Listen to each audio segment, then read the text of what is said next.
ৰাম ৰ'দটো যে আজি মানুহ মাৰি পেলাব দেই, টিকাফটা ৰ'দ দি দিছে। আৰু ইয়াৰে পৰা গৈ আছে আমাৰ তেল, লাইভ অইল চলি আছে আৰু ইয়াৰ পৰা তেল ওলাই মেলি গৈ আছে।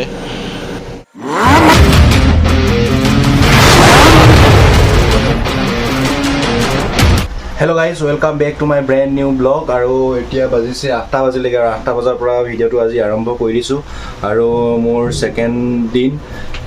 আজি চলি আছে আমাৰ পাইপবিলাক কাটি মেলি তললৈ পেলাই আছে আৰু দেখাম আপোনালোকক। আৰু আজি ৰ'দটো ইমানেই বেছি দিছে নহয়, কি ক'ব আৰু ভাষা বেয়া হৈ যায়। আৰু এনেকুৱা গ্ৰীষ্মকালত মানে গৰম দিনত কাম কৰি বহুত মানে বেন বাজি যায় আৰু আমাৰ। আৰু দেখাই আছোঁ বাহিৰত কেনেকুৱা ধৰণৰ কি কাম হৈ আছে। আৰু আমাৰ আজি ৰুমটোত নতুনকৈ ফেন এখন এড হৈ গ'ল হা, আগতে নাছিলে বাৰু ফেন। চ' ব'লক বাহিৰলৈ যাওঁ, বাহিৰলৈ অলপ দেখাওঁগৈ।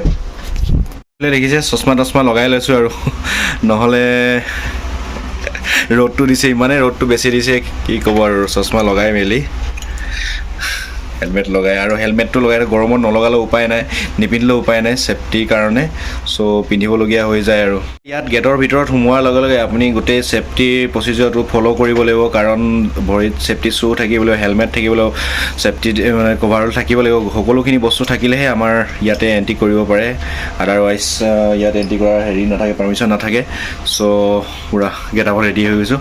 ৰ'দটো দি আছে খুব বেছি, দেখাই আছোঁ বাহিৰত। ব'লক বাহিৰলৈ ওলালোঁ, কিন্তু তাৰপিছত দেখিলোঁ ব্ৰেকফাষ্ট কৰাও টাইম হৈ গ'ল, সেইকাৰণে আহি গ'লোঁ কেণ্টিন। এইটো হৈছে আমাৰ ভাত খোৱা কেণ্টিনটো আৰু অলপ দেখাই দিছোঁ। এয়া পূৰা ৰেডি কৰি থৈছে, এতিয়া আনিব আৰু অনা নাই ভাত চাত, এচি চেচি আছে আৰু খাওঁতে অলপ শান্তি পাওঁ খাবলৈ।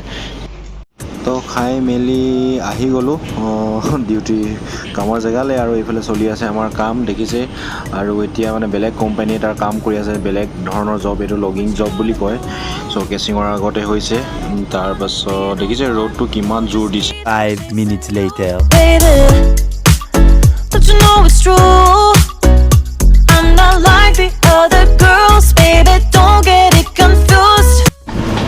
আজি নহয় ৰ'দটো ইমানেই বেয়াকৈ দিছে। বহুত দিনৰ মূৰত ৰ'দৰ তলত মানে মুকলি আকাশৰ তলত 15 দিন ঘৰত থকাৰ পাছত যেতিয়া কাম কৰোঁহি নহয়, এডজাষ্ট হ'বলৈ একদম প্ৰথম কেইদিনমান মানে 2-3 দিনমান ইমানেই বেয়া লাগে নহয় কাম কৰি।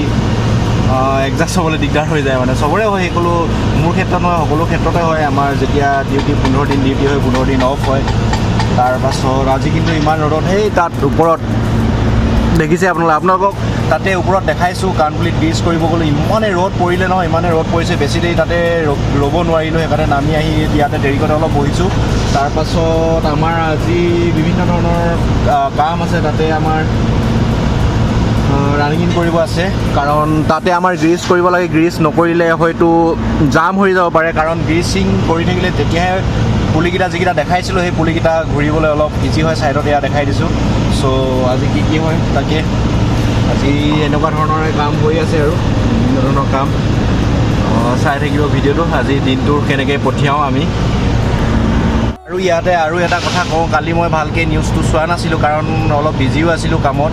কিন্তু আজি চাইহে গম পাইছোঁ যে সৰ্বভাৰতীয় মানে UPSC পৰীক্ষাৰ ফলাফলত আমাৰ নামৰূপ হাফজানৰ এজন নামৰূপৰ লগতে অসমৰ সুযোগ্য সন্তান মানসজ্যোতি দাসে তাতে স্থান পাবলৈ সফল হ'বলৈ সক্ষম হৈছে। গতিকে তেওঁলৈ মোৰ ফালৰ পৰা বহুতে শুভেচ্ছা থাকিল, আৰু তেওঁ যাতে আৰু ভাল কাম কৰে তাৰে আশা কৰিছোঁ। আৰু কি ক'ম আৰু, ইমানেই ভাল লাগিছে মোৰ তেনেকুৱা খবৰবিলাক পালে। বহুত মানে নিজে পাছ কৰিছোঁ তেনেকুৱা যেন অনুভৱ হৈ যায়।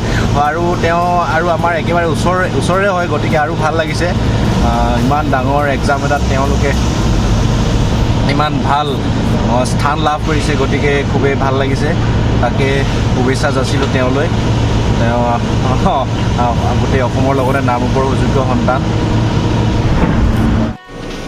এইটো হৈছে আমাৰ লাইভ অইল, মানে ইয়াৰ পৰা তেল গৈ আছে। আৰু লাইভ অইলটো অলপ দেখাই দিছোঁ, আগতে দেখাইছোঁ বাৰু। ইয়াৰ পৰাই তেল গৈ আছে, এইটো assamese বুলি কয়। চ' গৈ আছে ইয়াৰ পৰা।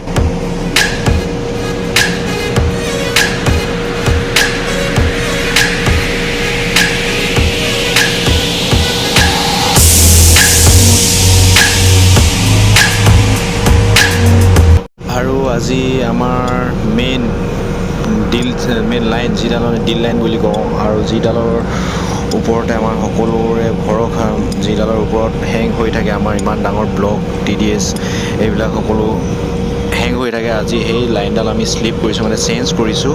চ' নতুন লাইন লগাইছোঁ, দেখিছে আপোনালোকে, সেয়া চেঞ্জ কৰি আছোঁ সকলোৱে মিলি মেলি।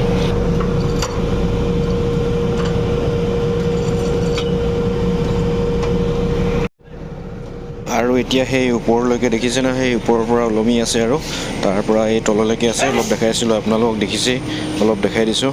আৰু আমাৰ চেঞ্জ কৰি মেলি হৈ গ'ল আৰু এই লাইনটো এতিয়া টাইট কৰি আছে, যিটো এংকৰ হয়, যিটো আমি ডেড লাইন বুলি কওঁ। আৰু যদি বেলেগ কিবা বুলি কয় আপোনালোকে কমেণ্ট কৰি জনাবচোন।